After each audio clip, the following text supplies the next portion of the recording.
अकोल्यात रंगीबेरंगी फुलगोबीची लागवड 26 वर्षीय तरुण शेतकऱ्याचा धाडसी प्रयोग. अकोला जिल्ह्यात पहिल्यांदाच रंगीबेरंगी फुलगोबीची लागवड करण्यात आली आहे. बीएससीचं शिक्षण घेतलेल्या 26 वर्षीय तरुणाने हा प्रयोग केलाय. यात पिवळा, पांढरा, हिरवा, गुलाबी, केशरी अशा 8 रंगांच्या फुलगोबीची लागवड करण्यात आली आहे. अकोला जिल्ह्यातील तेल्हारा तालुक्यातील माळेगाव बाजार येथील अंकित उत्तम म्हसाळ असं त्या कोबी उत्पादक शेतकऱ्याचं नाव आहे.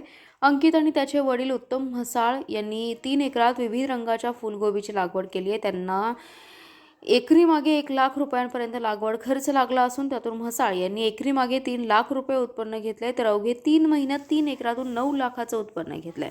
विशेष म्हणजे या रंगीबेरंगी फुलगोबीचं सेवन करण्याचे अनेक फायदे असल्याचंही या शेतकऱ्याने सांगितलंय.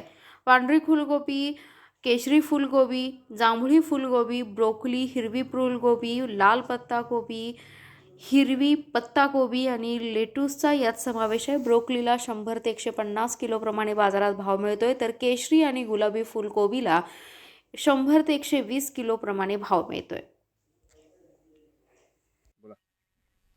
माझ्याकडे सर 8 एकर शेती आहे. त्यांच्यामधून मी 3 एकर गोबीची लागवड केलेली आहे.